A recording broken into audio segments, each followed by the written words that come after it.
성도 여러분, 9월 12일 토요일 아침. 네, 오늘 우리에게 주신 하나님의 말씀은요, 예레미야 31장 10절에서 20절까지의 말씀입니다. 제가 봉독하겠습니다. 이방들이여, 너희는 여호와의 말씀을 듣고 먼 섬에 전파하여 이르기를, 이스라엘을 흩으신 자가 그를 모으시고 목자가 그 양떼에게 행함같이 그를 지키시리로다. 여호와께서 야곱을 구원하시되 그들보다 강한 자의 손에서 속량하셨으니 그들이 와서 시온의 높은 곳에서 찬송하며 여호와의 복 곧 곡식과 새 포도주와 기름과 어린 양의 떼와 소의 떼를 얻고 크게 기뻐하리라. 그 심령은 물된 동산 같겠고 다시는 근심이 없으리로다 할지어다. 그때의 처녀는 춤추며 즐거워하겠고 청년과 노인은 함께 즐거워하리니 내가 그들의 슬픔을 돌려서 즐겁게 하며 그들을 위로하여 그들의 근심으로부터 기쁨을 얻게 할 것이라. 내가 기름으로 제사장들의 마음을 흡족하게 하며 내 복으로 내 백성을 만족하게 하리라. 여호와의 말씀이니라. 여호와께서 이와 같이 말씀하시니라. 라마에서 슬퍼하며 애통하는 소리가 들리니 라헬이 그 자식 때문에 애곡하는 것이라. 그가 자식이 없어져서 위로받기를 거절하는도다. 여호와께서 이와 같이 말씀하시니라. 내 울음소리와 내 눈물을 멈추어라. 내 일에 싹쓸 받을 것인즉 그들이 그의 대적의 땅에서 돌아오리라. 여호와의 말씀이니라. 너는 장래에 소망이 있을 것이라. 너희의 자녀가 자기들의 지경으로 돌아오리라. 여호와의 말씀이니라. 에브라임이 스스로 탄식함을 내가 분명히 들어노니 주께서 나를 징벌하심에 멍에에 익숙하지 못한 송아지 같은 내가 징벌을 받았나이다. 주는 나의 하나님 여호와이시니 나를 이끌어 돌이키소서. 그리하시면 내가 돌아오겠나이다. 내가 돌이킨 후에 뉘우쳤고 내가 교훈을 받은 후에 내 볼기를 쳤사오니 이는 어렸을 때의 치욕을 짐으로 부끄럽고 욕됨이니다도다. 에브라임은 나의 사랑하는 아들 기뻐하는 자식이 아니냐. 내가 그를 책망하여 말할 때마다 깊이 생각하노라. 그러므로 그를 위하여 내 창자가 들끓으니 내가 반드시 그를 불쌍히 여기리라. 여호와의 말씀이니라. 아멘. 이스라엘을 향하신 솔직한 하나님의 마음입니다. 자식을 때린 부모가 기쁠 일이 어디 있겠어요? 자식을 때린 부모는 오늘 본문 마지막에도 말씀하셨듯이 창자가 들끓는 마음을, 고통을 느끼게 되는 것이죠. 자, 하나님께서 이스라엘 백성들에게 징계를 했지만 너무 마음이 아픈 거죠. 그래서 하나님께서 그 아픈 마음, 이제 그렇다고 회개하지 않고 대가 없이 그냥 그대로 회복하시지는 않잖아요. 지금 이스라엘 백성들은 너무 고통 가운데 있어요. 고난 가운데 있어요. 징계로 인해서 어려운 가운데 있어요. 그래서 하나님은 예레미야를 통하여서 그들에게 희망의 메시지를 줍니다. 여러분, 힘들어도 참으세요. 하나님께서 당신들을 다시 회복시켜 주신다고 말씀하시는데요, 그 회복하시는 일들에 대해서 여러분 한번 들어보세요 하고 어제부터 말씀하셨잖아요. 그 회복의 은혜가 흩은 자를 다시 모으신다고 그래요. 내가 그들을 양떼를 지킨 같이 내가 너희들을 다시 지켜주겠다. 그리고 야곱에 대해서 내가 나의 큰 강한 자의 손에서 너를 속량하여 구원해내고, 그 다음에 시온의 높은 곳이 어디입니까? 예배의 처소 예루살렘입니다. 그래서 너희들이 그동안 애통하고 울고 끌려갔던 모든 게 파괴됐던 그곳을 다시 회복하여서 시온에서 다시 찬송하며 예배의 회복이 일어나게 하겠다는 거예요. 너희 밭에서 곡식과 포도주와 양과 소떼들이 다시 풍성하게 꼴을 뜯고 수확을 얻을 수 있는 그런 회복이 반드시 온다는 거죠. 그리고 너의 심령은 물된 동산 같겠고, 물이 차 있는 동산은 걱정이 없어요. 가뭄이 와도 걱정이 없어요. 그 어느 상황이 와도 걱정이 없어요. 그래서 너희들의 심령은 이제 평안하여서 물된 동산 같겠고 걱정할 일이 없다. 걱정할 일이 없고 근심할 일이 없다. 할렐루야. 여러분, 우리의 삶 가운데 하나님이 다시 회복해 주시는데 물된 동산 같은 은혜를 회복해 주실 줄로 믿습니다. 근심이 없는 은혜를 허락하여 주실 줄로 믿습니다. 하나님께서 우리에게 주시는 축복이 바로, 그래서 그 회복으로 인하여서 너희 처녀들은 춤을 추고 노인과 청년들은 즐거워하고 하나님의 위로를 받고 슬픔에서 다시 기쁨으로, 근심에서 모든 것들이 회복되어지고, 그래서 제사장이 할 일이 생긴 거죠. 예전에 제사장이 할 일이 없어요. 왜? 백성들이 하나님을 등졌기 때문에 예배가 없어요. 그러니까 제사장이 할 일이 없는 거죠. 지금 코로나 시대를 맞이해서 마치 꼭 저의 모습을 보는 것 같으네요. 영상으로는 설교하지만 대면 예배를 못 드리니까 참 답답할 노릇이. 이 제사장에게 다시 그런 은혜를 주시는 거예요. 마음을, 내가 기름으로 제사장들의 마음을 흡족하게 하겠다.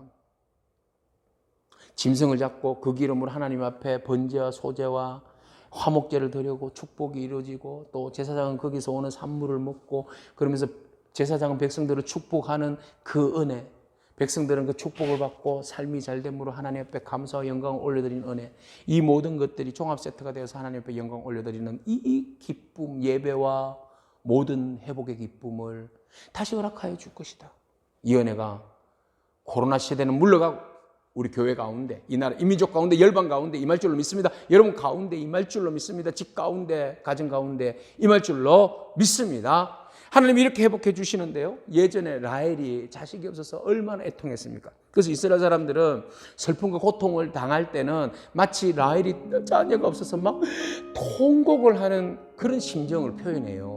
그러니까 애곡하고 통곡할 때 라마에서 라헬이 통곡하고 부르짖는 소리와 같은 느낌, 같은 상황을 이해하는 거죠. 지금 너희들이 바벨론에서 날마다 부르짖는 그 울음과 슬픔을 마치 라마에서 통곡하는 라헬의 울음소리 같다. 근데 그거 그치게 해주겠다.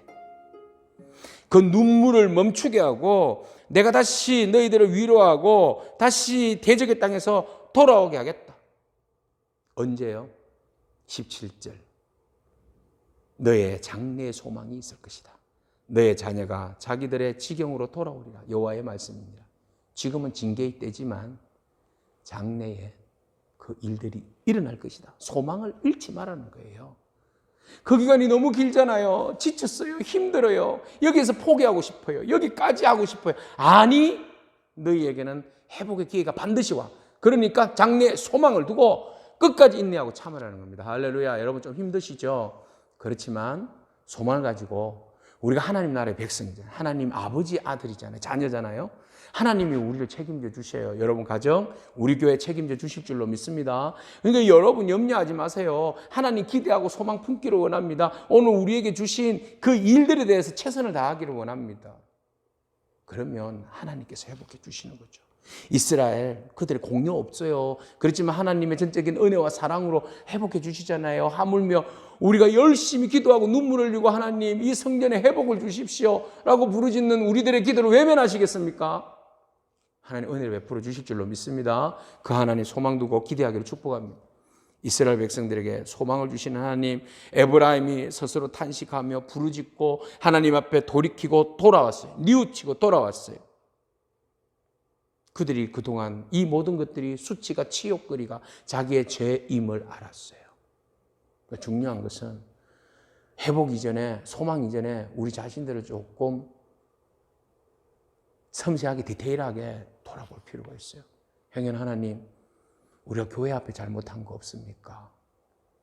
목회자 앞에 잘못한 거 없습니까?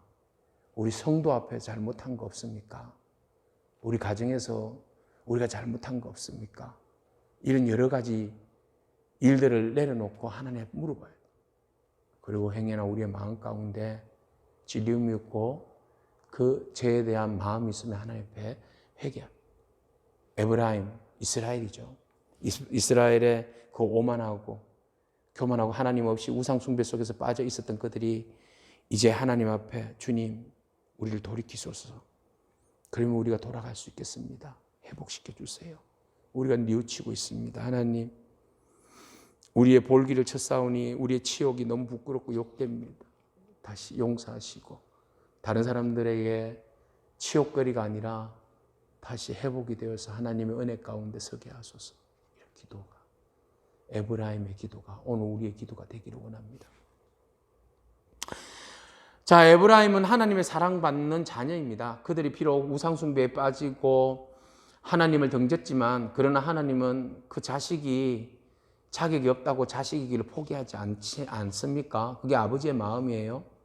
아버지의 마음은 자식을 때려서라도, 징계를 해서라도 악한 길을 가지 않도록 붙들고 잡고 기도하는 것이 아버지의 마음인데, 이스라엘의 그 책망받을 때에 하나님 마음은 어땠는지 오늘 본문 20절은 우리에게 소개하고 있어요. 내가 너희를 책망할 때마다 너희 생각 안 한 거 아니다.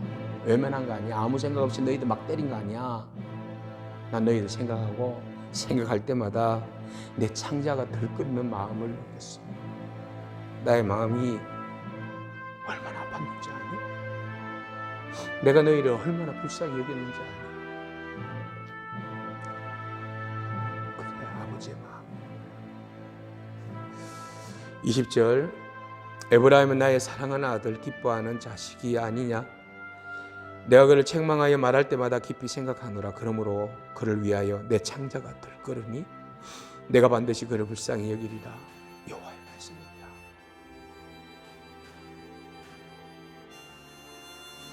하나님께서 우리를 불쌍히 여겨주실 줄로 믿고 창자가 끊어지는 고통으로, 그 마음으로 여러분들을 바라보시고 우리 교회를 바라보신다는 사실을 잊지 않기를 축복합니다. 조금만 인내하고 힘내기를 축복합니다. 소망 가운데 주님만 온전히 바라보기를 축복합니다. 하나님 반드시 우리를 붙들어 주시고 회복해 주실 줄로 믿습니다. 기도하겠습니다. 하나님 감사합니다.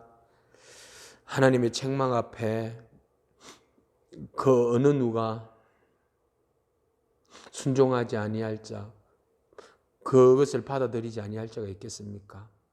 책망하시는 그 사랑 앞에 우리가 아프지만 그 아픈 상처를 다시 싸매 주시고 회복해 주시고 물된 동상 같은 은혜를 베풀어 주시는 그 하나님의 은혜를 생각하니 너무 감사합니다. 자격 없는 우리들을 끝까지 포기하지 아니하시고 다시 회복시켜 주시어서 하나님의 사랑받는 에브라임의 자녀로 세워주신다는 하나님의 그 약속의 말씀을 우리가 온전히 붙들기를 원합니다. 하나님, 때리셨지만 때리실 때 아버지의 마음은 얼마나 창자가 덜 끊는 만큼, 끊어지는 고통을 감내하는 만큼 아픈 마음과 고통을 느끼시는 아버지 하나님의 진정한 사랑을 바라봅니다. 하나님, 우리를 불쌍히 여겨주시고 우리가 아버지의 마음을 알아 다시 죄의 자리에 서지 않고 교만하지 않고 오만하지 아니하며 오직 하나님 기뻐하시는, 하나님 세우시는 참된 예배자와 또 온전히 하나님을 경외하는 믿음의 사람으로 설 수 있도록 우리 모두의 가정을 축복하시고 우리 교회를 축복하여 주옵소서. 예수님에게 하신 이름으로 기도합니다. 아멘. 여러분 오늘도 믿음으로 승리하기를 축복합니다. 아멘.